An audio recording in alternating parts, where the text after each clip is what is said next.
Exploring the Illuminati Occult, a year in review 2023. Chrissy, we did basically 50 shows, but 47 were dedicated to exploring the Illuminati Occult, while 3 were dedicated to Volume 9, these 3 steps in which we started to adventure ourselves in the contents of Volume 9. But today we will, of course, talk about exploring the Illuminati Occult. It's been a long year, but filled with info, filled with knowledge. We learned a lot of stuff about the occult this year. Absolutely. And so here we are with the Dance Macabre on the last show of the year. And of course, next year is going to be a different format, but we're still going to entertain you every now and then with the specials dedicated to the occult.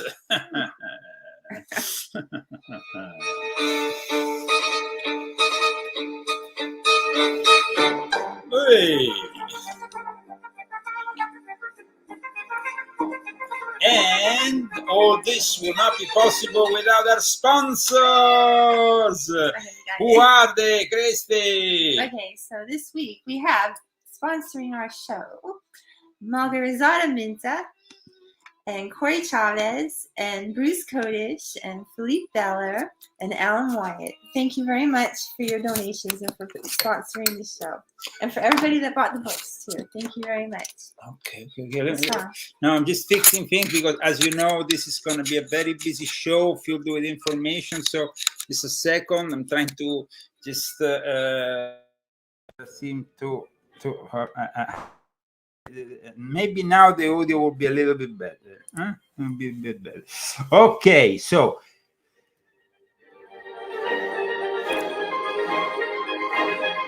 the last dance of the year. I hope everybody had a very Merry Christmas. Yes. And we had a nice Christmas, and we played Jenga. The kind of end of the world scenario. It was fun. Did you see him playing it in the movie? Yes. That's where I got the idea. in the apocalyptic movie of the Obamas, Leave the world behind. That maybe we should analyze and discuss further, maybe next week with the other subjects, because, like I said, this is the last episode for exploring the Illuminati Occult. 47 episodes dedicated to really digging deep, and so today we will adventure ourselves, and we have to be quick because 47 episodes describing them.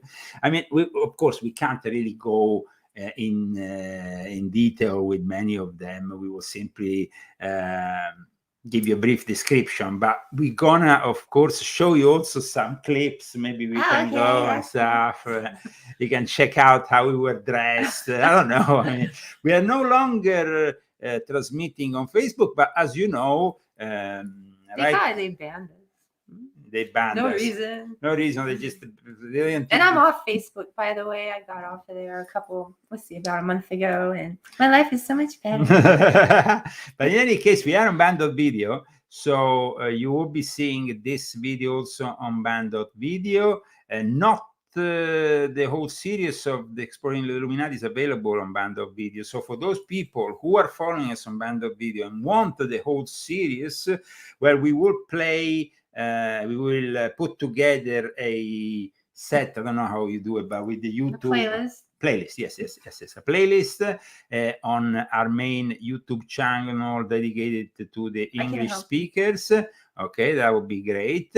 And so you will be able to at least follow the whole series from episode 1 to episode 47, which was basically dedicated to Eliphas Levi. That was the grand finale we had. Yeah. So how did we start all this, though?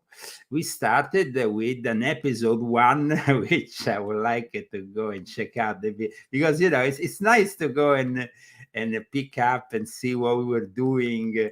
It started a year ago. It was a very long year, filled with information, of course. The occult Illuminati has never been a superficial show. It starts from the very... Actually, today, we could add also a couple of elements along the way.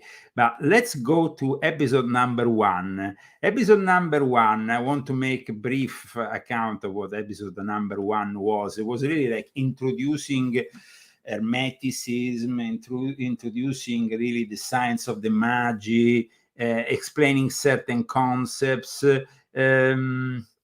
Here we are. And Is that the New Year's one? It was on New Year's. It was pretty much immediately after, because we started right at the beginning of the year of 2023. So let me see if I can play.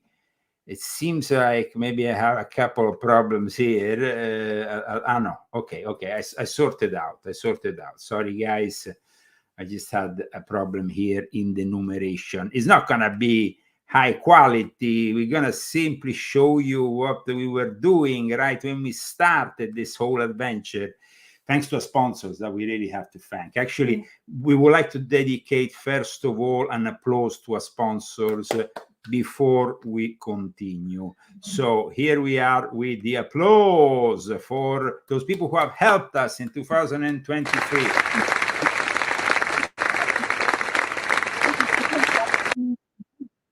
Oh. Yeah, yes. Just a second. I was playing the applause. Here we are.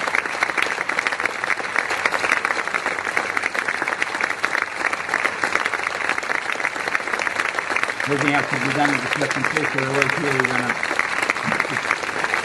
Okay, it's gonna be an adventure, and it's not gonna be so easy. So please take a moment, because we have to go through some of the old shows, and what we wanted to do was to just show you how we started this whole adventure. So here we are. Let me see. Okay. Here we are. Welcome to our new Saturday evening show.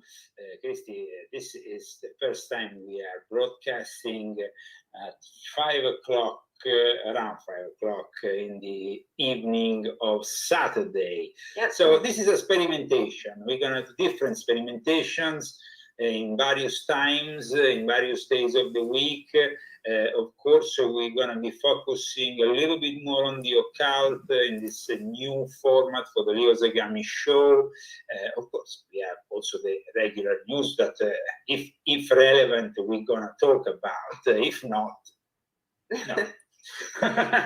So welcome everybody. So at the time, I noticed we were still mixing elements of the news also with the occult.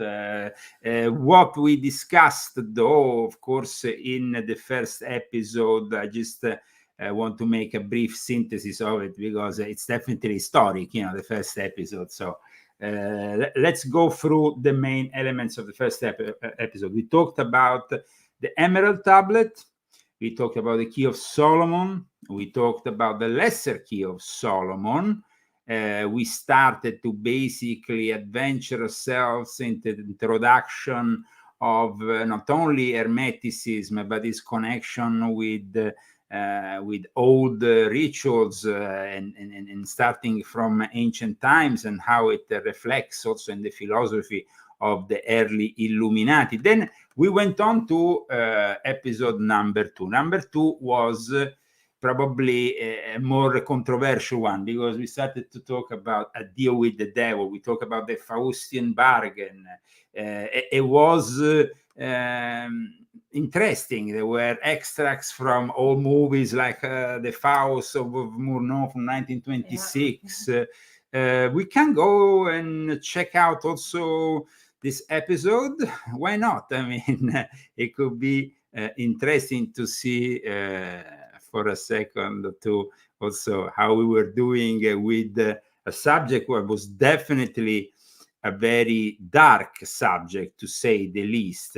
This time, of course, I'm not going to start from the very beginning of the show. I'm just going to pick up from the middle of the show to see what we were doing.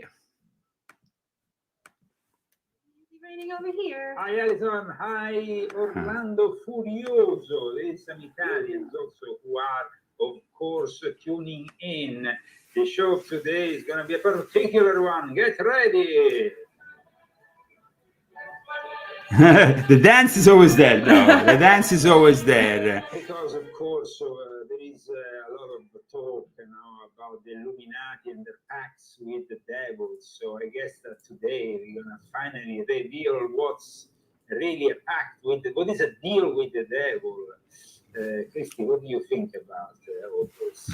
What does it make you? Let's close up on Christy. Face of Christy. Show, because shut up! Today with an article that just came out on the Telegraph and was picked up by MSN, and it's a very important article to show how the youth is being directed to I Satan. never answered the question. And also, Okay. So maybe you can answer the question. What's the question? The Faustian bargain. Yes, so the pact with the What do I think of devil. it? Yes. I think it's a stupid idea. It's a foolish You idea. pay with your soul, so who wants eternity with Satan in hell? It's not a nice place, so it's pretty dumb. Our friend Bruce, one of the sponsors, says that the Faustinian bargain was probably one of the best of the series. Well, like I said, if you're following us from Bundled Video, you can go on YouTube and you can actually find the whole series on the YouTube channel, the Leo Zagami Show. Welcome to the Leo Zagami Show with Leo and Christy Zagami. We are kind of, it's an end of the year kind of scenario. So we are relaxed, we are not too serious, but we are serious because, the subjects are definitely serious subjects, but we would like to make them a little bit lighter. Oh, well, that's good. You're always so serious. Why did you take that one to mine? It doesn't work. This doesn't work. It used to work. It doesn't work. What happened to the whistle? I know.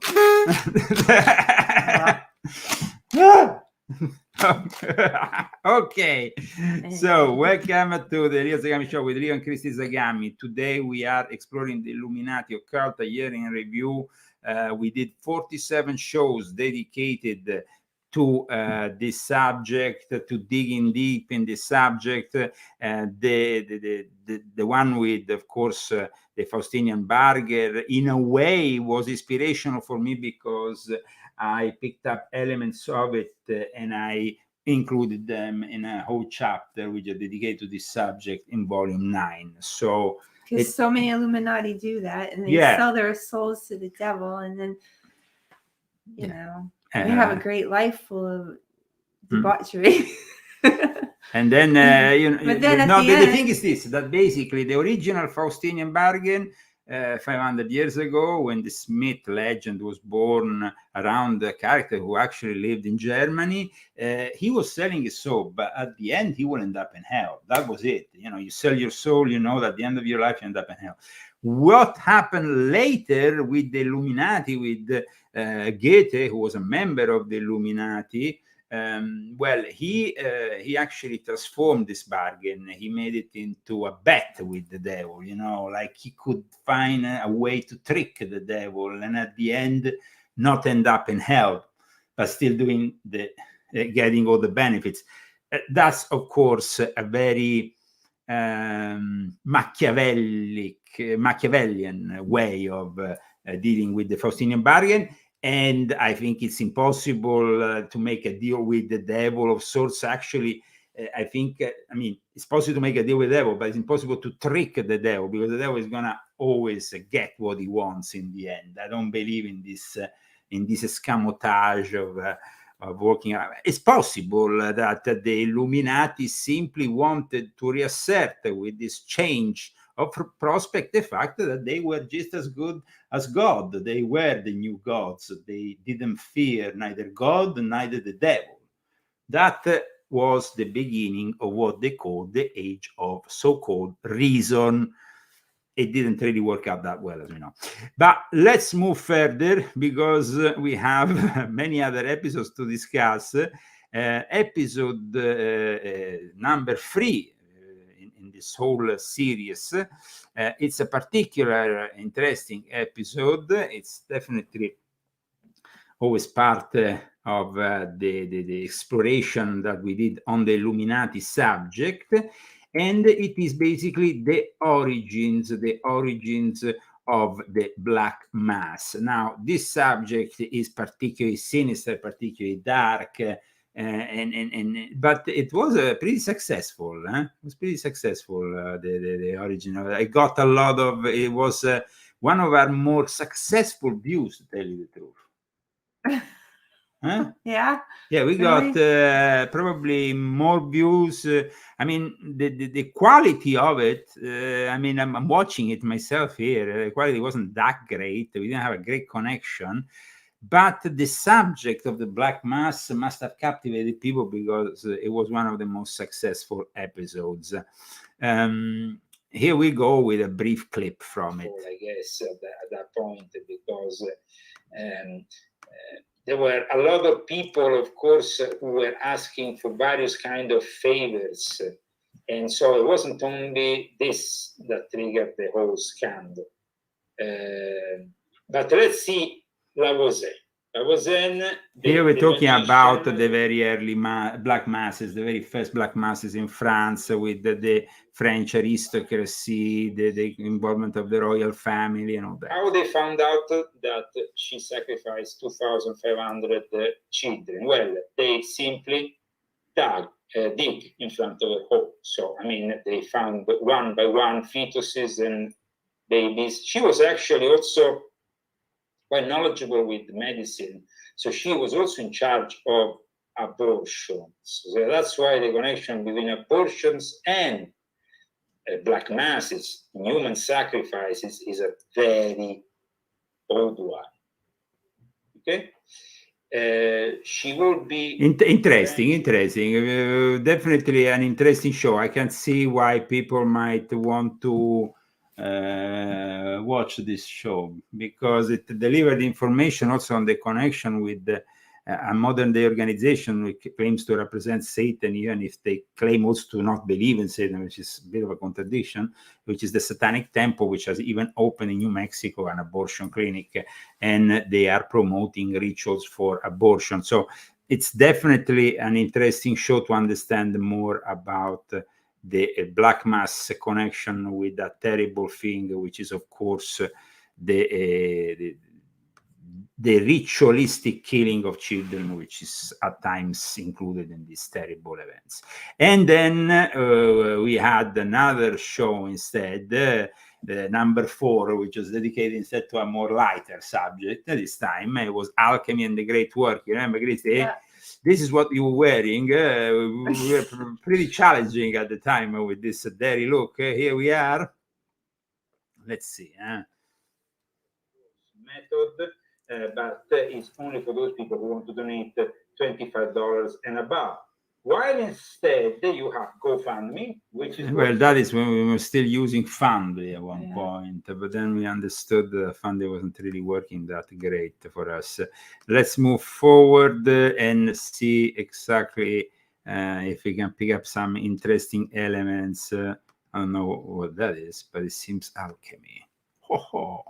Are they trying to make gold? What I have to do next is get a beaker and add some boiling water and a small amount of potassium iodide. So this is like we were really adventuring ourselves and trying to explain that alchemy can be both a physical thing, a metaphysical thing, a spiritual working, but also an alchemical working can be very much chemical thing, proto-chemistry. I mean, it's from alchemy that then chemistry was born. So the illumination, the enlightenment, the transfiguration, the ascension, the realization of what all this is, it takes people years to even grasp some of the concepts that, of course, we are discussing today, because the attempt to change the metal lead into gold is something that can influence Hollywood. Something that we're going to discuss in paperback on page. It's something spectacular.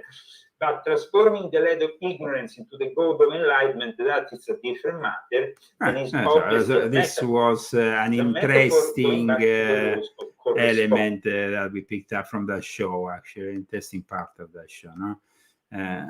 Okay, so welcome to the Leo Zagami show. For all of you, this is basically the Illuminati Occult Year in Review. We are kind of going through the shows we had this year.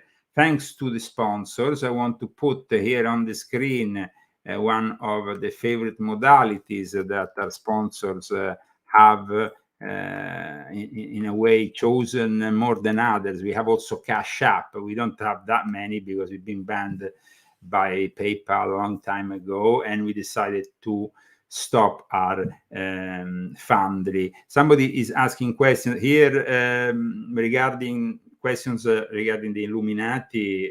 You simply have to go my books, and then you will realize whatever questions you are asking, they're already there. So there is no point in asking questions about the things like, well, you're part of this or this other. Oh, is it like the basic stuff? No, okay. You just have to go from volume 1 onwards and then learn the whole story. In any case, we have put here the GoFundMe on the screen, and at this point we can move on to the other episodes that we had during the year. Each week an episode. Each week we went on a discovery of sorts to see if we could understand more about what the Illuminati are about. Illuminati, of course, it's a term that in my books is not only Adam Weishaupt's Illuminati. We also talked about them, but it's a more wide term. All the mystery schools, starting from Atlantis, passing through Egypt, and of course arriving all the way to Naples, to France, to Germany, and everything has been really discussed in great detail during this series. So nothing has been left out. Here we are at another episode, which is basically episode number. We are kind of moving on. Of course, we will not be able to do this with every episode because it's we're gonna have to jump a few, because otherwise we will not be able to fit them in all in 90 minutes. But in any case, episode number 6 was one of the most challenging for me, because I had been part of an exorcism. I had performed exorcism. The exorcism is for me a very serious subject. I dedicated the book, volume 6.66, as you know, partly to this subject of the exorcism. So dedicating a whole show was definitely something very in a way very challenging, but I think that we were also capable of giving a twist to the whole thing. Let's go and see a small extract from that episode.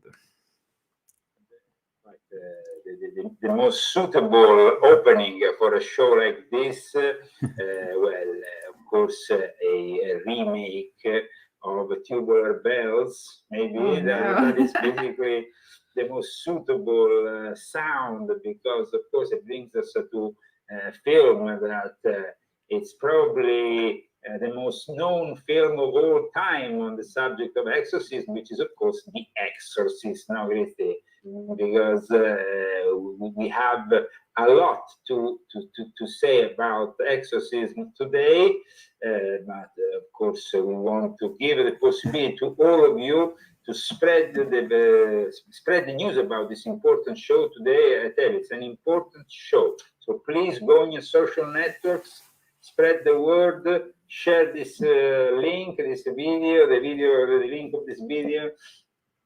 And here we go with a great show. A great show, yes, a great show. Oh, yeah.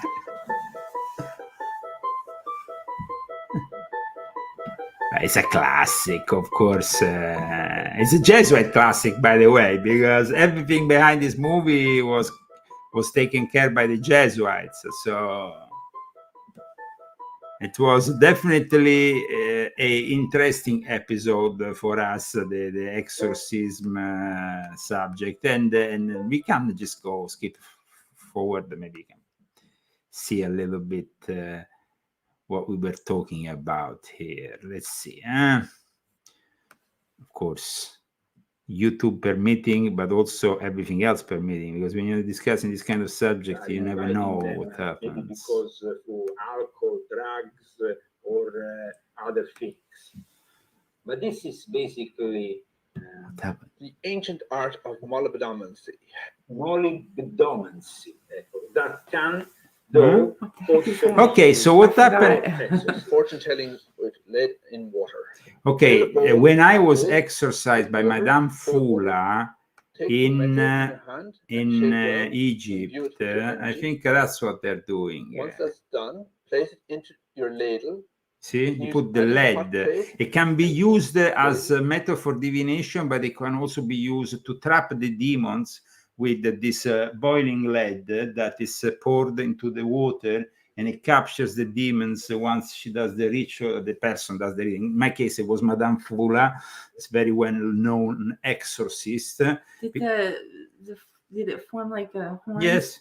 Horns? In one of the demons, the bigger one, it had literally, it looked like a demon with the horns. It was incredible. I was shocked when I saw it. And it was about 200 demons that she captured with this operation. Now, like I said, I have become myself an exorcist at one point, but I also was exorcised myself. And I was exorcised in the Muslim tradition and also in the Coptic church in Egypt. And this happened in Cairo. And that's what basically we were discussing and we were showing that day. And we can maybe show more. It was really interesting. Let's see. Being poured in the water. I'm going to show a little bit what happens during this exorcism, because we have some images here that people can see. We don't have a video, unfortunately, but we're showing, of course, the video of the DVD. Yeah, this is the kind of exorcism. What happens? You put yourself under. Now, I must say, I didn't even have this cloth on top. I had just the lead poured on top there of the water bowl. This is the lead, this is the water bowl. And this is basically a kind of exorcism that is highly effective, and it's also done, like I said, in the Yiddish Jewish culture. And it's a very, very powerful kind of exorcism if you want to really capture the demons. So let's continue for a few minutes. Because you can tell from what comes out, you know, what you had. You can also use it for divination. Item that now should be an interesting shape. Use your imagination to decide. I tell you one thing. With me, there was no even need of imagination. When the exorcist saw it, she came to me immediately, Madame Fula, this old lady, I remember, and her eyes, because of the continuous use of lead, they were kind of consumed here, you know, because the continuous use of lead can damage your eyes. And so basically, she, you know, and then I had this translator because she talked basically, I think Greek had to be translated to Arab. She was Greek, but she was living in Egypt. We had an Arab translation into English. I mean, I don't know. It was just like a big complex. But in the end, actually, it was one of the most challenging and interesting experiences of my life. So, I talked about it also in volume 6.66, partly in other. I mean, it's an experience that definitely one of the most important ones I had back in 2003, in the fall of 2003 in Cairo, Egypt. Moving forward for yet more episodes that we are commenting here, and as time goes by, I really see that we had some of the most extravagant looks at times. Look at this one. Yeah, I remember that one. Unusual. Since 1989, we didn't have this kind of weather here in Southern California. There is snow, rain. We had all kinds of weather, really. Then we had even Hurricane Hillary later on. So, I mean, we had the most unusual weather. This show was about initiation. This show was episode number 8. It was about initiation.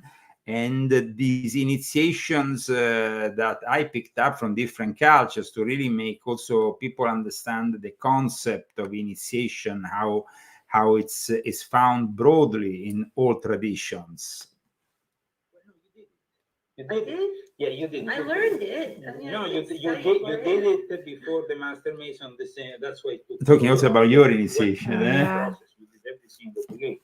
But you did I think you did either the first and second together. You did the second and third together. I remember, because of course we were traveling every time to London for Christy to get. I went 2 times though for my initiation. Yes. For the initiations, yes. And of course, you have then also another form of Freemasonry, which was very important for Adolf Hitler.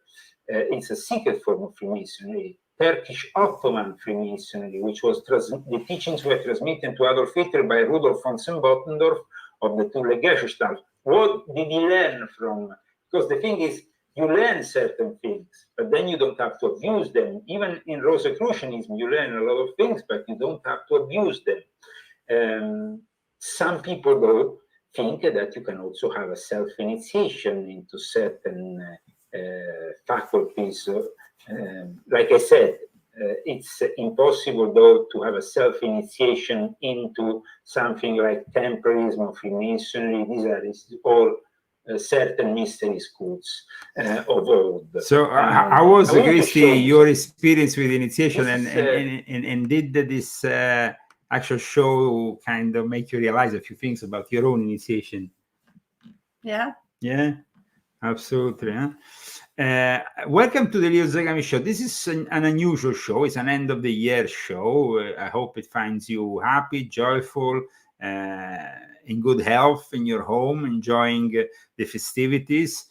We are approaching the end of the year. Many people will probably watch this show right at the end of the year or at the beginning of the new year. To all those people, happy 2024. It's going to be a really important year. It's going to be a year that might shape up the future of America and the world. This is for sure.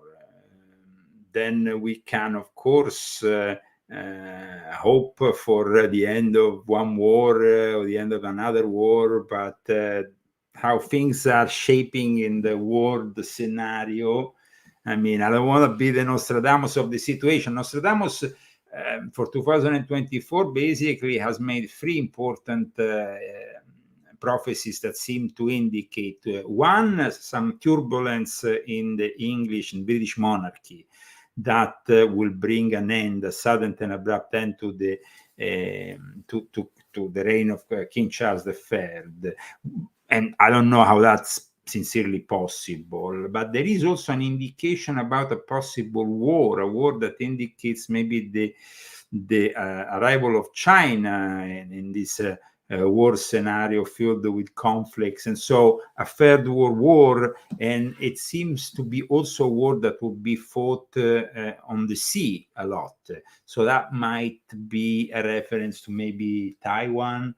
Taiwan is, of course, an island outside of China, but it is all about the sea, surrounded by the sea. Then you have Japan. So if a war starts in Taiwan, it will be a different kind of war from what we see in the Middle East and what we see in Ukraine. It will be a maritime, naval war. So that could be also, there is then another interesting also,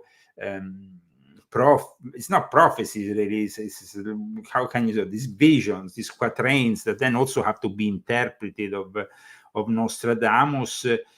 seem to indicate that we will have a lot of terrorist attacks. Now, we all have to be very careful, especially in the next few days, because with what is happening, of course, in Gaza, the whole terrorist, it's increasing again, and there is the possibility of some big terrorist attacks. So we don't want to ruin your New Year's Eve, but just keep an eye open, because it's not the best time in history to go out and enjoy yourselves. This is, of course, a few things regarding 2024, but as you know, we are reviewing 2023. The Illuminati Occult Review is bringing us a lot of the shows. Sincerely, I can't remember them all.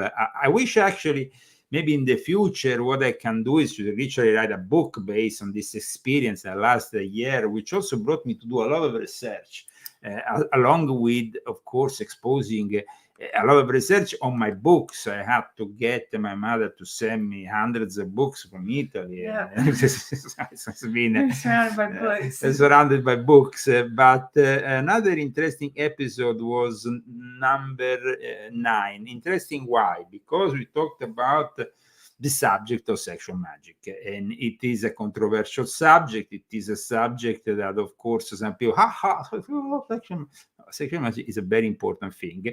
And we went right to the roots. We started with, of course, Pascal Beverly Randolph, one of the pioneers of sexual magic in America and in the world. This was Pascal Beverly Randolph. Okay. Now, I'm talking about this guy because imagine in a time in which there wasn't really many occultists who were colored, let's say, he started to talk about sexual magic. And he's, in America, of course, a black man. So, I mean, it must What have are you been... trying to say? I'm saying that it was a little bit difficult for him because, it was a little bit...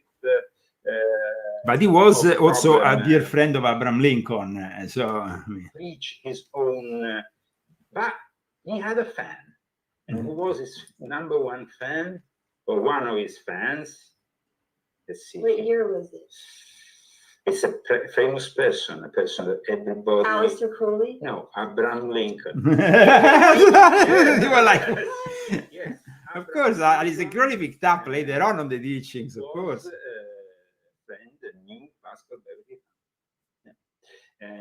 It's basically, there is some controversy on there is even some people who say he was a member of his Rosicrucian fraternity, of his mystery school, this Eloise's rites after he created. So, I mean, Abraham Lincoln, we're talking. Well, an interesting episode also, the one on sexual magic, that's for sure. Welcome to the Leo Zagami show. Leo and Christy, welcome you into the new year. Yep. 2024. What are your expectations, Christy, for 2024? The only thing I want is Donald Trump back in the White House. That's it. That's my biggest wish. Okay. So here we bring the Oracle of Trump. Trump, tell us what you think. Basically, all I've done is keep my promise. Yes.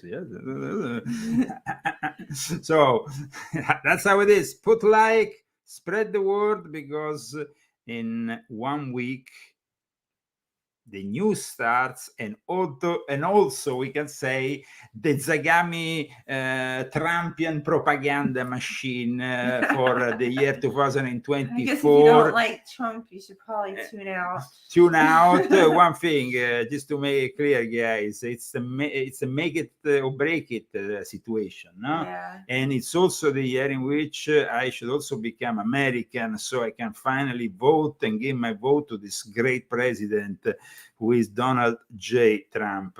But like I said, you can make another choice and then stop following us if that, because of course we're gonna be in the new format. It's about the news now, Christy. Yeah. It's about bringing you the news in real time, and so it's not any longer about the historical subject that we bring you weekly. Of course, there will be specials every now and then based on this or this other occult subject. So the Exploring the Illuminati Occult might add a few extra episodes even later on, but that is not really anymore the weekly appointment. It's going to be the occasional special when we're going to be doing that kind of thing. Of course, also based on the encouragement that we receive from the audience, the donations and all the rest, the indications, I mean, the suggestions. People, though, seem to want us back on commenting the news and also at times having some funny moments. Like we want to take call. I keep asking him because that was my favorite when we used to take callers, but he doesn't want to. The problem with the callers is that they messed us up with the algorithms here, because some of the callers say certain things and they trigger the algorithms on YouTube. I guess how many channels do we have when we did the news? How many did they take down? They take down a lot. And how many? And we kept they took down 17 channels. And we've kept this channel for a whole year. How many subscribers do we have now? Like No, definitely. Some people say more occult. Some people, of course, would say more news, but also the news can have an occult interpretation. I mean, the geopolitical... It's coming from him. It's going to be a geopolitical analysis that will include occult elements and all that. When I say that we're not going to be discussing the Illuminati occult like we used to, we're simply not going to be discussing the topics and the historical characters in the same way. But we will be discussing it, of course, because everything that I discuss is seen through the eyes of somebody who comes from my own experience, which I regard as a unique experience. And now, an experience that in the past has seen people like Alex Jones, David Icke, and others encouraging and the work that I have been doing, and of course also relaying some of my articles, some of my work. As you know, I also been for many years also guest of InfoWars, something that lately has not happened, but that is also because we are moving in times in which some people are focusing on certain things, others are focusing on others. We hope from 2024 to be able to give you what others don't. So in our weekly analysis, bring you those elements that maybe other people in the field don't bring you. That is our hope. Say something about your news, because anytime that like people come to me, like my sister, somebody, like one of my friends, with an article or something, it's like you already reported it on your Italian show like weeks ago. He's always ahead of everyone else. Yes. So I mean, you're gonna get the news. I mean, we're gonna right when it's happening. You're gonna get the news. You're gonna get the occult analysis perspective. You're gonna get the perspective also on the espionage, the geopolitical side. And he hasn't been wrong. So I mean, I hope that we're gonna manage to craft them all together in 2024, a show that is even more successful. But of course, the lessons that were given, because they were actually lessons, each one was not only a show, it was a lesson on a specific subject. Well, those, and they're really, they're priceless, these lessons that you gave. You can't, they're just really, I mean, people, I tell you, they come in from you. You're such a great teacher. I mean, I tell you one thing, and I don't want to make names because it's not fair to make names, but the people from established occult orders, organizations came to me and says, but why don't you sell these as lessons? Why don't you actually make a business with them? I said, I don't want to do that. You can't. I can't do that. My aim has been to actually be able to sell my books. Of course, I encourage you to sell my books. To buy my books. I always encourage my audience, but I don't want to profit from something which needs to be spread, especially in this moment in history in which the truth should set us free.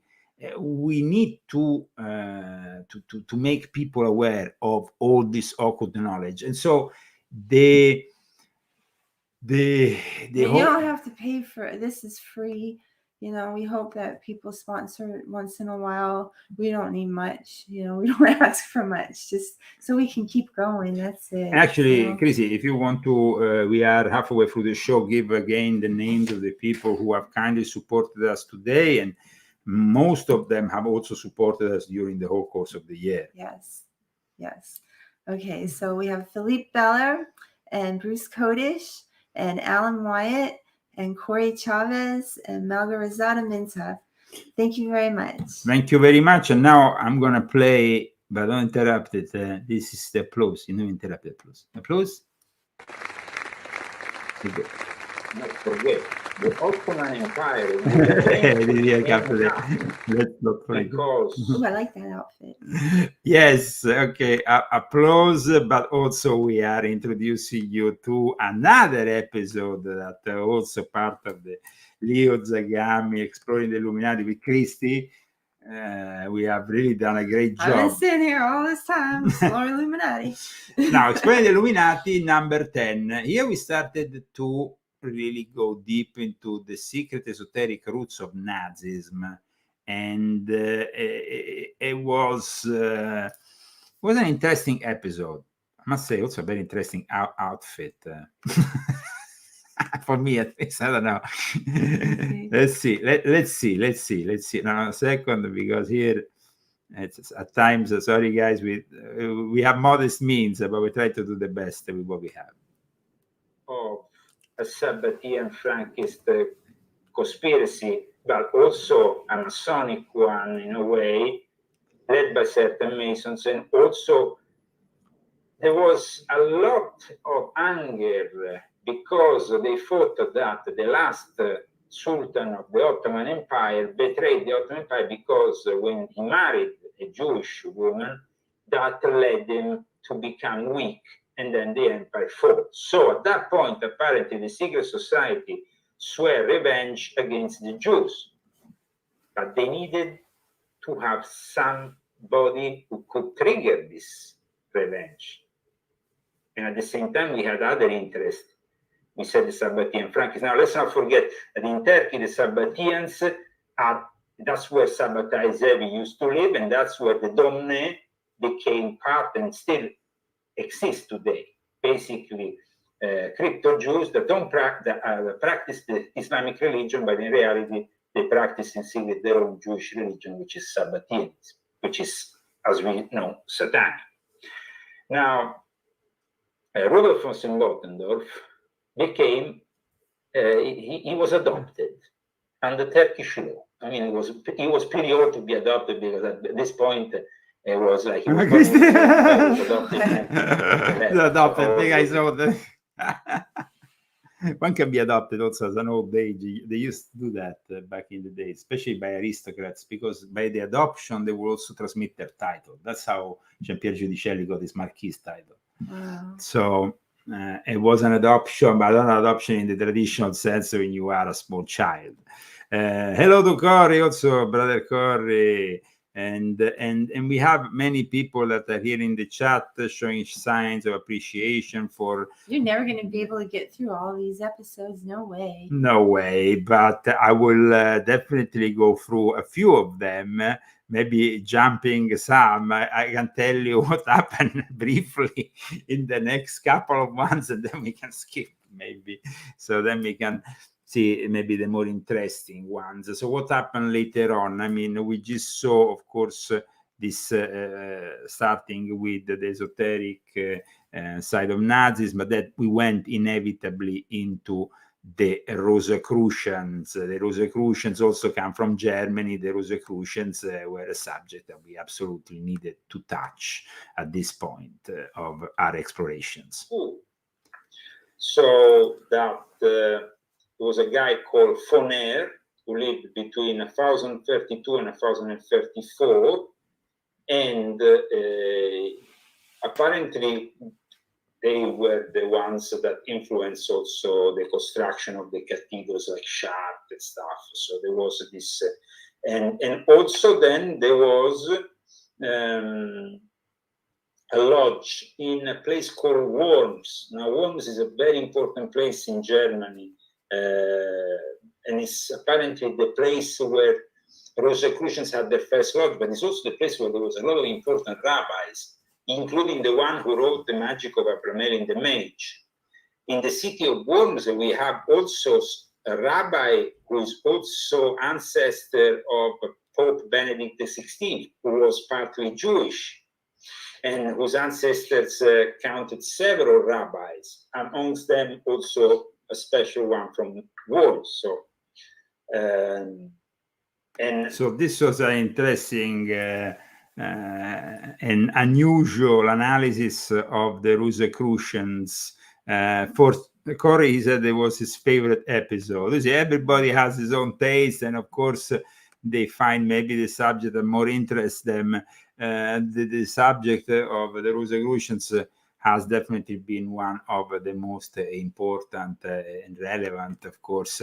But there also there's been many more subjects that we have discussed during this year in review. Here we are trying to go through them so that we can at least, if not analyze them, of course, in depth, but at least briefly summarize them. Mm-hmm. We had also an episode, of course, immediately after on the Jesuits. I mean, after you talk about the Rosicrucians, you also have to take into account the fact that they were quickly infiltrated, and they were actually infiltrated by the Jesuits who now are with Pope Francis controlling completely the Vatican for the first time in history. They also have a Pope, something they always refuse because they are like the militia, the intelligence services of the Vatican. Here, a brief extract from this discussion on the Jesuits. As people who also started to reveal certain things. So the Jesuits have a very long history, and for that reason, we need to start from very early stages, when Ignazio Loyola himself, a member of an aristocratic family, he at one point he abandoned his life as a soldier, as a knight, and gave up his sword. And he gave up his sword in a very particular place that I visited with my grandmother Felicity in 1986 in Spain, Montserrat. It's a very beautiful place. It's a monastery of the Benedictines, and Ignazio Loyola had been wounded, and he basically wanted to find himself in this beautiful place. I mean, it's 60 kilometers from Barcelona, so it's not very far. It's almost like from where I used to live near Rome and going to Rome. It's 16 kilometers, it's quite close. But this is a beautiful place, and there is this Holy Mary. I remember visiting this place still, like I went there by bus with my grandmother, and it was, I must say, a beautiful experience, because it is a Benedictine monastery. Yeah, in spite of the tourists, like somebody saying here in the chat, it was definitely an incredible experience to visit this place, and I still remember it like it was yesterday. and of course, I discussed the very origins of Ignazio Loyola, also in relationship with the Illuminati of the time, the Alumbrados, which was this Gnostic sect that practiced also sexual magic. Let's not forget that Ignazio Loyola was in fact accused several times by the Inquisition, and he was actually arrested several times by the Inquisition. I think 5 times they arrested him. And at one point, he literally had to leave Spain and go to Paris because of his involvement with the Alumbrados, with the Illuminati. And then in 1530, he gathered these friends and collaborators in this university in Paris, created the original team that then 10 years later managed in a place I know very well, which I actually used for the reawakening of my order, and we went many times for lunch, which is basically now a castle which has inside also a restaurant, and it's the castle there in Tivoli near Rome, where Ignazio Loyola was received by the Pope of the time, and there the Jesuit order started in Tivoli. In that Yes. castle? Yes. Really? Yes. I didn't realize that. that was the kicks. It's like the moment in which the Jesuits were finally able to enter officially the Catholic Church as an order, and they had the sanction, with an official sanction by the Pope. The Pope at that time used to reside not only in Rome but also in Tivoli, as Tivoli was connected to one of the most important families, the d'Este family, that also created the beautiful Villa d'Este, which is also there in Tivoli. In fact, they call Tivoli, no? Tivoli is like synonymous of fun, something fun, you know. Okay, so we are reviewing here, and we are going through the various episodes. Now let's see what we have next. We of course talked about the Jesuits. That of course was a very important episode, and then we went on with other episodes of relevance, of importance. The Nazi occult element came back once again. This time it wasn't the esoteric roots of Nazism, but it was rather the practices that went on during the Nazi era connected to the occult. So it was the Nazi occult agenda, what we discussed at the time. And we can go into their chamber, I think, here at this point. I think in Webbersburg Castle. Let's see. We had some applause here? No, the applause went on their own. Sorry, extra applauses. I don't know for who. Not for the Nazis, though, for their chamber. Okay, here. Okay. Another room which I want to show you. Here, I wanted to rewind a second because there was a beautiful image of the chamber. A lot of what happens with Ottoran is part also of my book, The Invisible Master. Can you pick it up from there, maybe just a second here? When I picked up The Invisible Master, so there was a small break here. And then I guess we discussed the Webbersburg chamber, where it's basically an interdimensional, multidimensional portal that, in a way, the Nazis created with hell and with these entities, I guess. That had a certain degree of success. It was published in various languages. It was published first in Italian, was published in Japanese. And by the way, I'm republishing it in Italian in a new edition, and it's gonna be basically coming out in the next couple of weeks. So that's something I'm looking forward to. Let's see if there is anything else that I can. Was forced to become a refugee in northwestern Ukraine, and but they were very much experts in the Talmud and so on. I mean, they were not just so he had also this background, a very interesting one. Another interesting figure and of course with this book they speculate very much on the fact that there was a Vril society.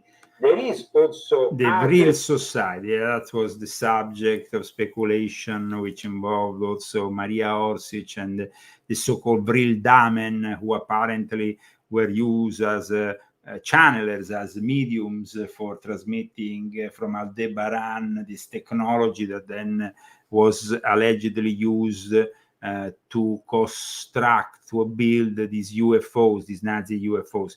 It was definitely an interesting episode. So let's move because we have so many that it's gonna be, like Casey said, almost impossible to have to see even a brief extract from each one of them. It will probably take us hours. In the number 15, however, we went into a subject of interest for me, which is aliens, UFOs, and demons. And we discussed the Tifonian OTO, Kenneth Grant. And I think it was an episode that many people appreciated, also because we had the most extraordinary book. Let's go and check. This what was it? Christmas again? And the importance also, you know, we have, for example, talked very much in my latest book about the importance of Aleister Crowley. And the importance of Aleister Crowley, once again, surfaces also for this subject in particular, because during the year of Aleister Crowley's departure, that was from Earth, from this state of being into another existence. Well, that was the year in which we start having the so-called UFO sightings. So this is definitely not a coincidence. This is the whole connection with, of course, also Parsons, the lodge here in Southern California, that almost that was actually the only one that helped Crowley until the end, also financially, and was almost raided apparently from the FBI, but the suspicions were very heavy regarding the involvement of these people also with the occult and communism. So these Parsons were a very ambiguous figure. However, he then ended up having this guy, Aaron Hubbard, the future founder of Scientology, joining his lodge, and together they went here in the Mojave Desert trying to opening these portals that actually Crowley had opened and they wanted to reopen. So Crowley was a guy who had visited Southern California, who had actually visited LA, who had said that the people in Hollywood were a bunch of cocaine degenerate. Pretty bad. I mean, for Crowley to say that Crowley was the most degenerate guy on the planet. So I don't know. What was going on? But in any case, he actually chose then Hollywood for the first Gnostic mass. So he must have not really hated it. It was probably classic Crowley, saying, "Oh, well, these are degenerate cocaine." Well, what are you? Well, because I mean, in the 1920s, what happened in the Abbey of Telema in Cefalù was absolutely outrageous. So, but this episode was dedicated also to Kenneth Grant, the Typhonian OTO, because the UFO world, the so-called UFO world, has a lot of connections with both theosophy and also, of course, with the Ordo Templi Orientis, connections which I have outlined in all my publication, especially volume 1, Invisible Master, but also volume 4. So moving further into this, we might skip a few, but definitely we can skip this one, Christy. I mean, this one, it's exploring the Illuminati number 17, the Leo Taxil hoax. Briefly, for those who have not followed the Leo Taxil hoax episode, there was an episode dedicated to that guy that created a lot of confusion within Freemasonry, who was a Jesuit agent who was unleashed upon the world with the most bizarre theories about Freemasonry, that in a way, in an almost paradox, it was a paradox, but what he was doing was a great piss take of everybody. He was literally trying to fool both the Catholic Church and Freemasonry, at least at the eyes of everybody else, with these incredible stories that unfortunately, though, created a lot of confusion. So we wanted to understand who was behind it. And so we advise you to go and check out this episode, in which also me and Christy have quite an interesting look here. Huh? Here we are. There is some people who appreciate us, and of course, if you want to continue to appreciate us, you can do it through GoFundMe and I don't know, maybe we were using also Foundries. Maybe it's better to let's move further and see if there is some interesting.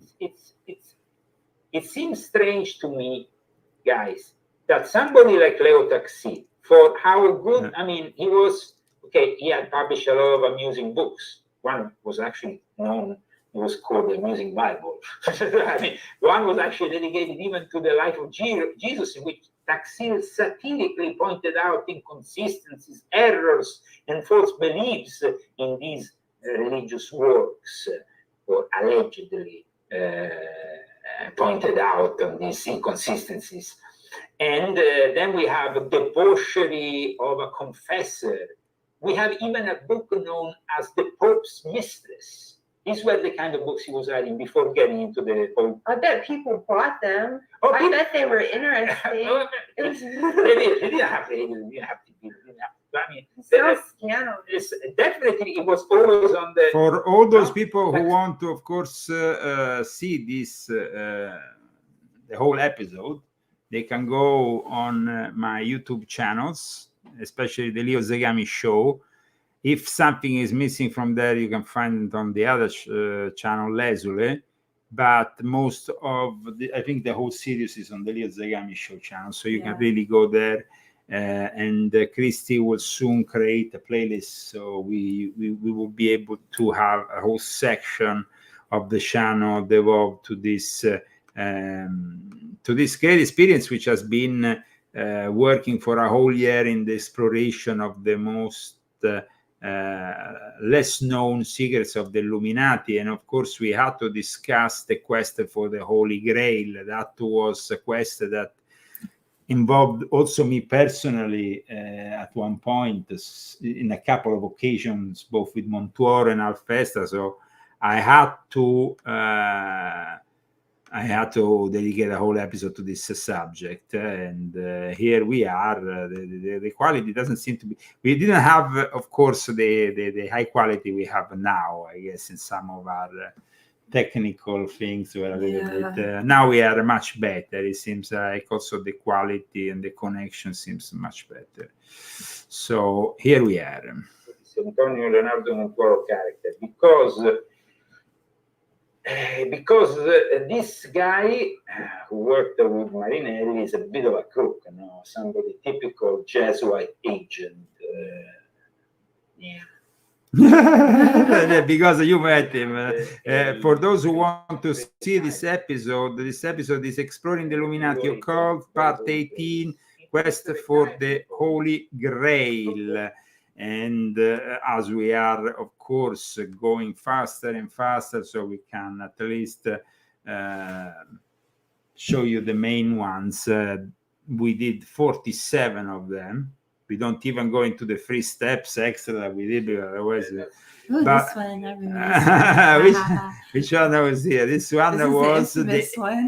This is the infamous one. Yeah. I guess that this was very controversial because this show here got us basically in the end to, let's say, get on Video. Well, yeah, I don't know. Yeah. Unjust that you know. Who is that lady? It's a kind of like this burden, this economical burden is left only on the shoulders of a couple of people. So I think that you can all make.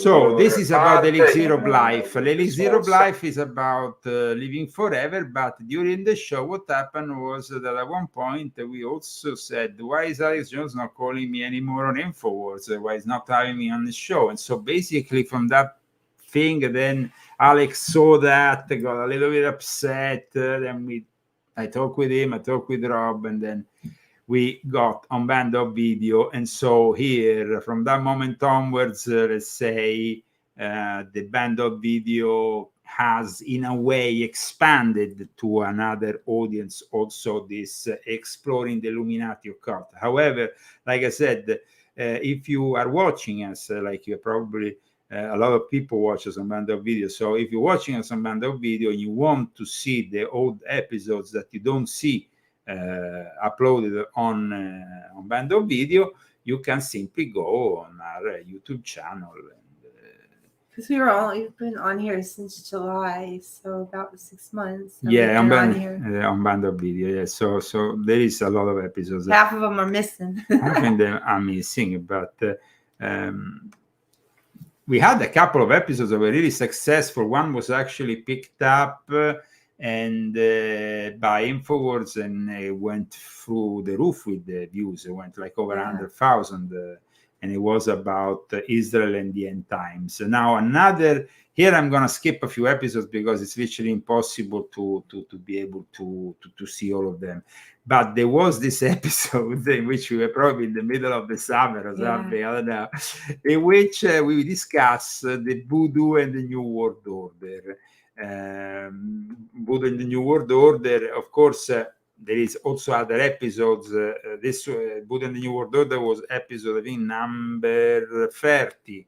There has been also other episodes before that. I can briefly tell you what we discussed. There was, I think, a whole episode that regarded also Spiritism, which was kind of interesting, and I think make us also realize the great influence that Spiritism has had on the birth of theosophy, of also of modern Satanism even. So Spiritism and the communication with the dead, in reality, most of the times a communication with demons. So that is really, but we had many other interesting shows also. One on the Bohemian Grove, Bohemian Club, of course, discussing also all the connection, the origins, how the Shalarafia German clubs inspired the birth, and how Shalarafia itself was created with the support of the so-called Asian brethren. So we go back to the Sabbatean Frankists, basically. So it was definitely a very interesting. But there was this show regarding voodoo that, I mean, even the look is pretty interesting. And I must say, we showed the most bizarre stuff. It's a great show. It's a great show. I remember that. Yeah. That's the face of Christy.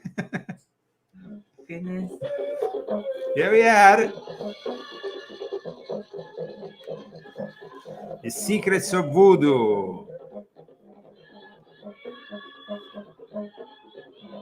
And of course, those who cite the Gnostic Voodoo workshop by Berthiaud might know that I had been initiated into the OTOA, and was also 1995 of Michael Berthiaud's Magnificent Misery. That's special. I learned a few You're things. such a special dark little character. Yeah. That's why you needed all those exorcisms. I needed a lot of exorcisms. That's why he had 200 demons. I mean, after you do this kind of things, yeah, definitely you need a few exorcisms, man. Stuff isn't good. It's not safe. This is not safe. I'm going to show you more of this extraordinary As a Christian, show. you want to really stay away from this stuff. So. We Absolutely. are discussing voodoo and the New World Order, because remember, the World Order was changed when the Christopher Columbus arrived in that island, which now is Haiti. And the history of the world changed forever. And so the New World Order has a long history that then also, let's not forget, this I said earlier, we are in front of a tradition which also has many elements in common with Freemasonry, because it merged with Freemasonry in Haiti. Okay? But check this out.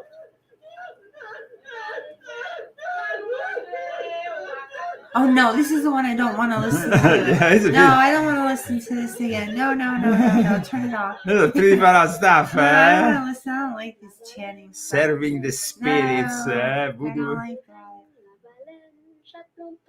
I don't want to hear that. I'm glad we're over this thing now. Why? I don't like it. No. It's creepy and gross.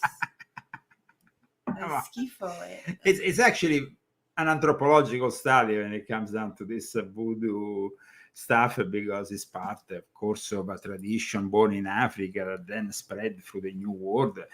Inherently evil, of course, but part of today's reality, even in places still here in America. Hoodoo, it's not only voodoo, it's voodoo and hoodoo.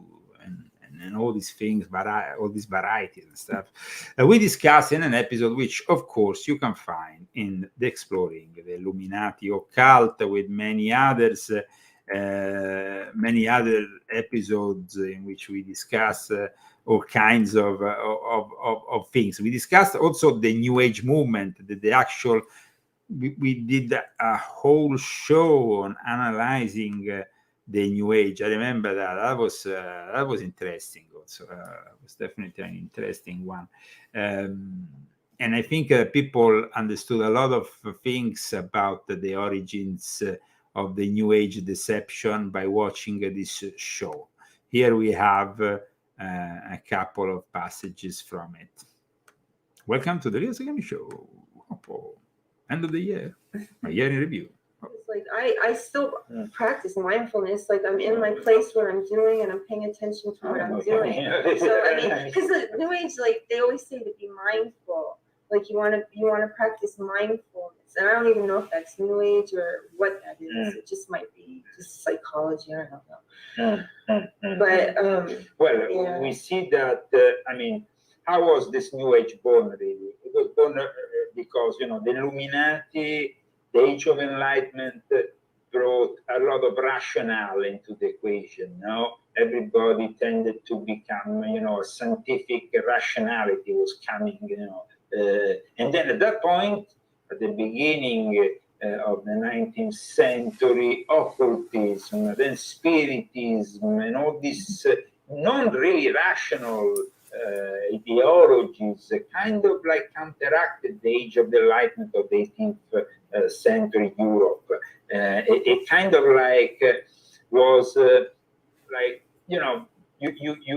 the part of society was becoming really resentful of religion, especially because they identified, for example, Christian religions with the Christian institutions of the time, mainly the Catholic Church, or other institutions that were and are still to this day corrupted. There seems to be, how do you think the New Agers view Christians?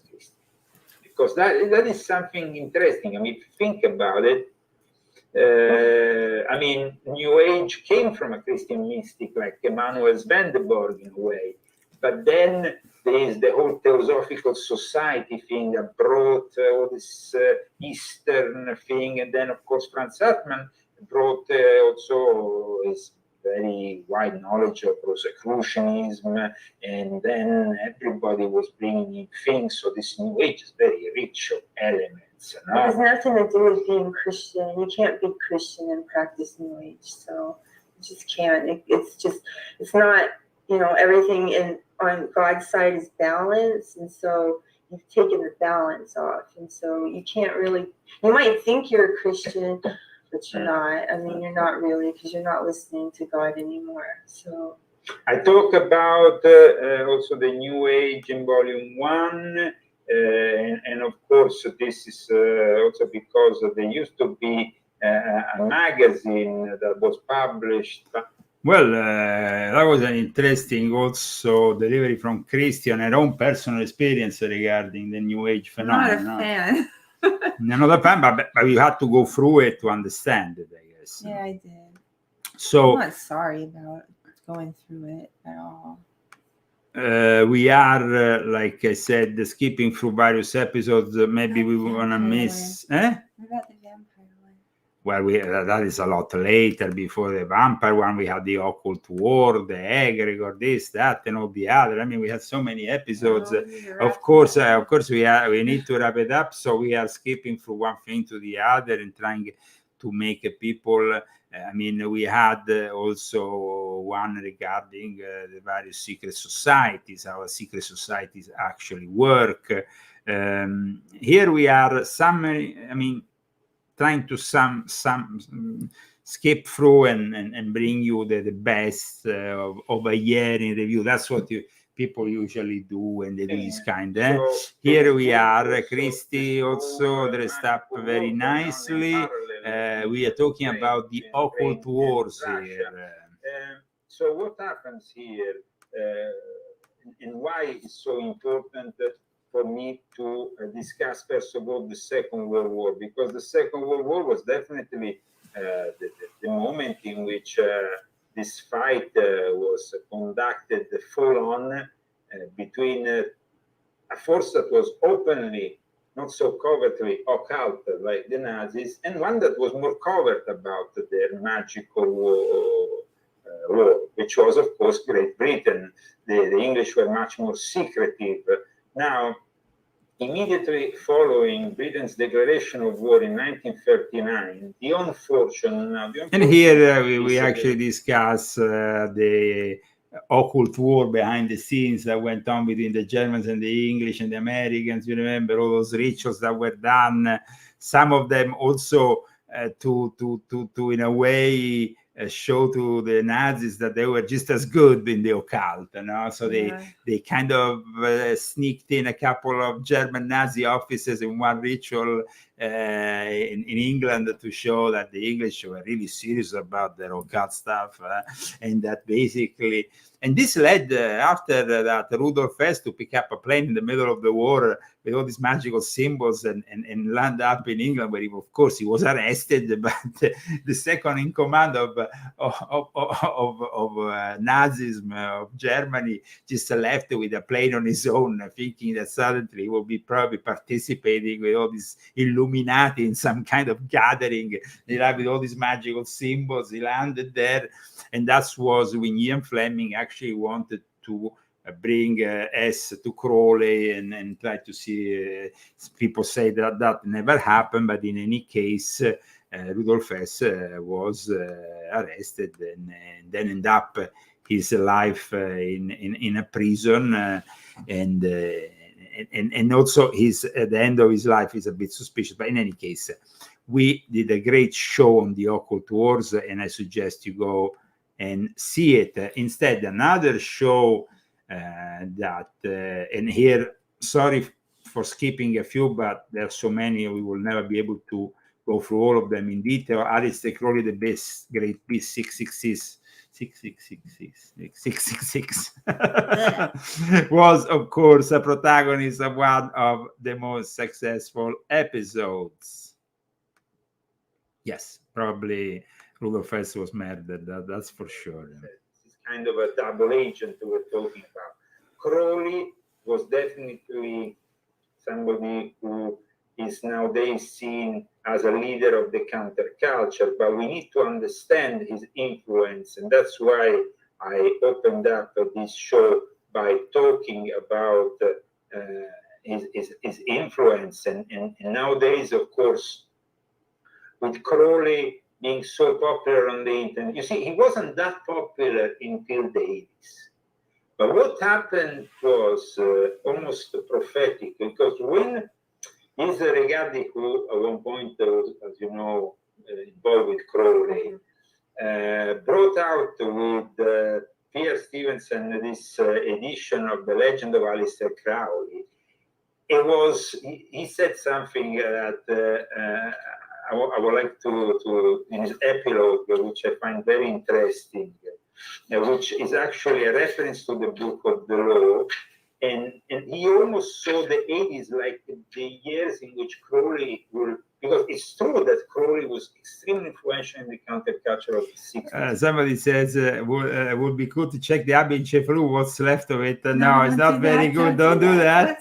I had my cameraman doing that. I warned him about not doing it. He just wanted to go in it, and after he went in, his life went to hell. So, I mean, it's a cursed place. We have though a video of it. Actually, I can get it from Luga Luga, and I can show you what's left of the Abbey in Cefalù. You can just jump over the fence, basically.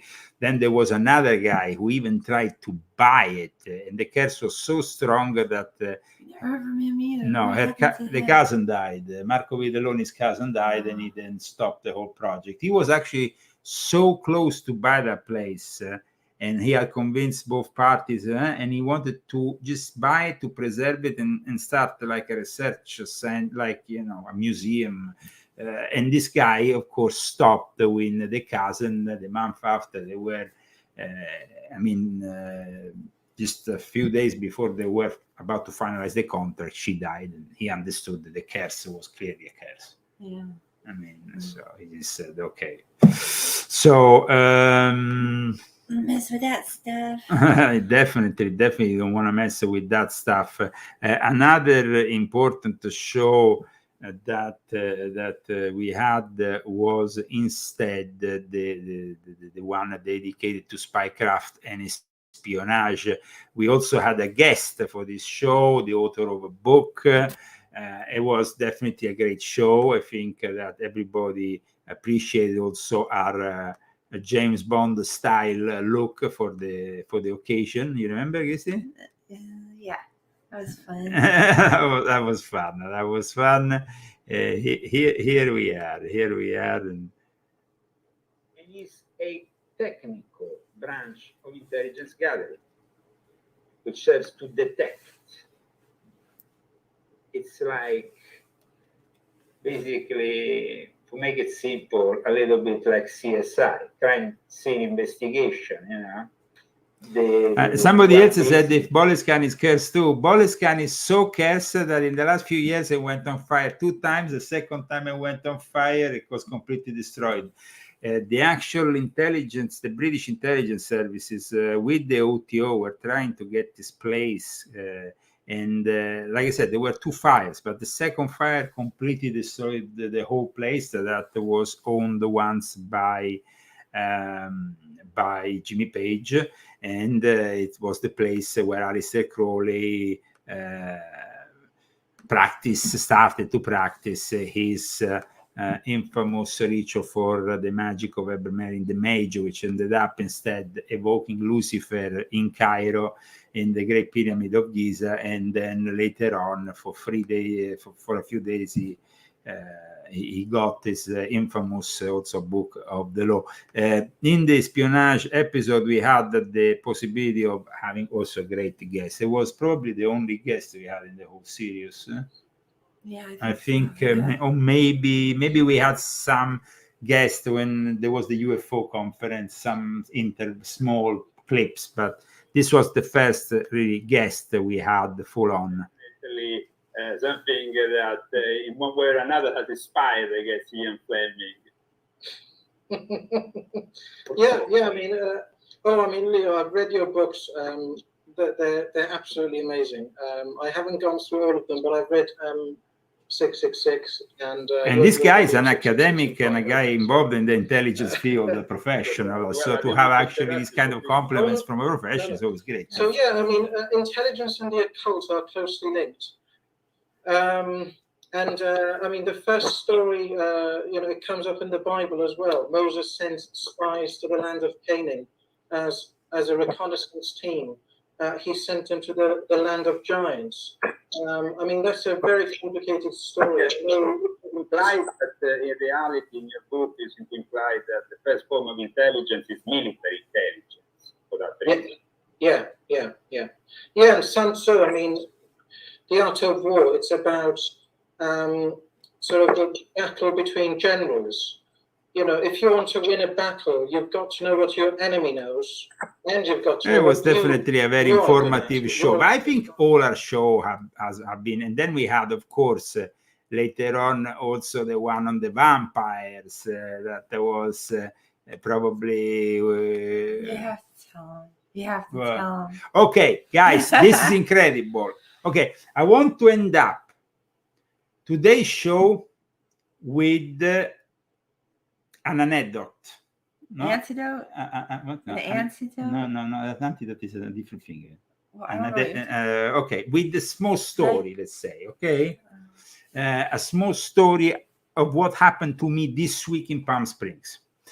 Now, as you know, a few episodes ago, we dedicated the exploring the Illuminati to the subject of vampirism. It was also one of our most successful shows. People liked it very much. And during the course of this show, I also, of course, showed the not only the legends and stories of the real vampires, but of course also the connections with the Hollywood world, with the world of Hollywood. And I discussed also a film in particular, if you remember, and now I'm going to actually pick it up here if I can, because something really incredible happened. This is about synchronicity, guys. This is synchronicity. This week in Palm Springs, something really incredible. This guy who had recited the part of Albin Grau in the film The Shadow of the Vampire, produced by Nicolas Cage, Udo Krier. Let me show you, because what happened is incredible, guys. It's literally incredible. To create the world's most realistic vampire movie, Meet Count Olog. You see the guy that is next to the camera is supposed to be Grau. Yeah. Not the this is a famous scene from Nosferatu, but this here portrayed by that great actor, which let me see the name of that actor, because the shadow. They're positioning around. Okay, here I was like, because I wanted to find his name. Okay, Yeah. so we are showing you here this movie, the trailer of the movie, of course, from the year 2000. The film stars John Malkovich, William Dafoe, but there is also starring Udo Kier, which is a very great actor. And Udo Kier is basically portraying the part of Albin Grau, which is him talking about, because he was the producer of the film. So here we go. Let's see if we can get it to work. This is the film supposed to be here. On the right, you have John Malkovich. On the left, Udo Grier in the portraying. Now, you will not believe what happened this week, guys. You will not be, if I tell you. Just say it, man. If you're making it so incredible. Okay, no. Okay, let me tell you. So, I usually go once a week, as everybody, to go and wash my car.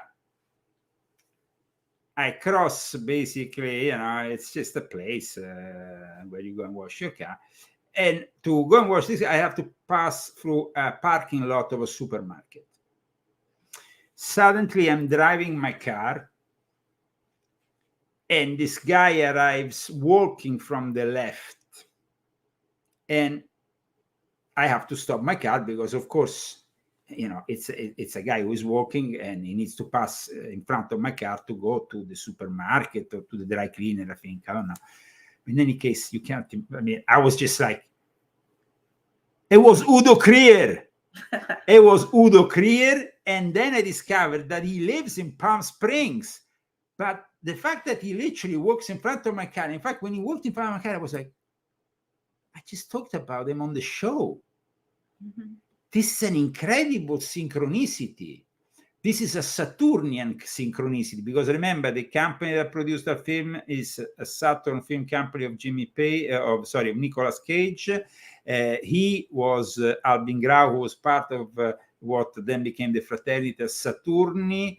Everything was very Saturnian around this whole thing. The vampires are Saturnian. But to actually have the guy who used to be Andy Warhol's vampire, because Udo Krier was Andy Warhol's vampire, passing in front of your car and you have to stop your car, and he turned around and smiled to me, and I was like, is that Udo Krier? I couldn't believe it, because I wasn't there, because if I was there, you would have gotten out of the car. I would have made you stop. No, the thing is this, you can't just. First of all, I had to think about it for a few minutes. You know what, though? You think that you see somebody famous. First of all, can I say something? No. First of all, can I say something? I'm not interested really. You've been talking this whole show. I haven't said a word. Yeah, no, but I'm not interested in famous people. I was interested in Udo Krier because he was Andy Warhol's vampire. He has always had this inclination to act very occult parts. He was the grandmaster of the P2, Priory of Zion, whatever thing in the film Revelation. And to have him pass in front of my car, I thought it was impossible. So I actually said to myself, for the next 10 minutes, this is not possible. But then after, I go on the internet and it says Udo Krier lives permanently in Palm Springs. He's a resident in Palm Springs. I think it's better you didn't meet him. No. That is a dark dude right there. I know, but I mean, it was just like he passed in front of my car like that, and it's. I've been having to hear about this ever since. It's driving me no, bananas. no. But it's not. Bananas. It's not about. It's not about. I think a revelation for those who want to see it is on Plex these days, which is actually one of the streaming channels, and it's for free. So if you want to watch a revelation, but it was just a synchronicity, because it was like when me and Christy on the day of her initiation into Freemasonry were walking, and you can say this story, Christy, because you were saying, I'm not letting you know. So you say this story. But you don't. You talk so much, and I'm going to talk more in 2024. Okay. I have a lot to say. Okay. And I'm going to talk, and you're going to shut up. Okay, that's it. Great. Okay, let's make this No, we deal. were in London. I wrote about this in my book, but we were in London, and it was before my initiation. Yeah, it was on the day of your initiation. Yeah, we were supposed to go to lunch with my friend Aston. We were in Chelsea on our way to this Chinese restaurant. And of course, I'm on my phone because I was taking pictures and I was looking through them of London. And so I was on my phone looking down, and we passed, and to the right of us, there is a guy swooped by us, and he with was an watching. overcoat. No, and but he everything. was watching us. He was like this. Yeah, he did. He did, and he looked, and then we were like, "Wasn't that?" No, and you said it. No, and You're then like, I said, "Put yourself off your phone. Look at who passed by." And I said, "Look." And when I turned around, he turned around, and we both looked at each other. And it was Neo meets Leo. It was Keanu Reeves. It was Keanu Reeves that recognized me. I recognized him, but you had already met him, by the way, in Japan. And in any case, it just happened by chance on the day of your initiation. Yeah. Neo meets Leo. And there is this old story about me that in 2004, with some people on the internet, we had made this fictional religion that then kind of took off. It was called Matrixism. That stupid thing. My sister thought it was real. You're having a laugh. I had to explain to her that it was a joke. Listen, but Matrixism is a religion we created for having a joke. I mean, she thought I was doing LSD and all this. Yeah, because I invented a religion with these friends of mine. Of course, Matrix is based on a Gnostic concept, so it was very easy to adapt to a religion. We just transformed the red pill into LSD, and that was it. And that was the sacrament for the new faith. The problem was that after they came with a troop, you remember, from Australia to interview me on national TV because there was a new religion. That was just, but in any case, that was a joke show. Yeah, by the way, but in fact, nobody took you serious. No, but it wasn't serious. I mean, but the religion wasn't. You were on there with some. What was those? The clowns? I know, we were trying to. I mean, I went there because Matrix was a religion that basically was a joke, so it was okay for me to participate to this whole joke.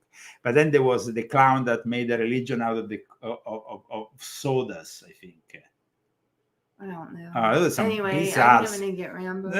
Okay, yes, it was definitely an interesting encounter and a synchronicity to just meet Udo Krier after I mentioned him in one of the most important episodes of our series. Thank you again to those sponsors, and I would like to read them once again today because they really helped us out during the course of this year, most of them. Yes. Margarizada Minta, Corey Chavez, Bruce Kodish, Philippe Beller, and Alan White. Thank you very much. Thank you so much. And at this point, Rambo, you're very elegant today. You got this for Christmas. So let's wish everybody really a happy new year. I hope you have a great New Year's Eve, no, Christy? Yes. Happy New Year. Happy New Year. Where is mine? Where is mine? What is Trump saying? What is Trump saying? Fox and Friends in the morning. They're very honorable people. Who cares about Fox and Friends in the morning? From this day forward, it's going to be only America first. Yay! See you next year. Baby, be nice. Be nice. Love you. See you next time. Next year, new format, still, of course, occult analysis, geopolitical analysis with me and Christy, but in a new format, commenting more on the news, also on what is happening right now, because we are entering a turning point in history, 2024. We need to report every single week what is happening, because this week will change the course of human history. This year. You said this week. No, this year. You said this week. No, I said this week, eh? Yeah. No, this year, 2024, the year that we most Not of this week. no, this year, the 2024 year, the year that we are now about to kickstart. What is the one that the other one? Oh, Yeah. it's on the Can you hear me? Yeah, it's not fine. Yeah.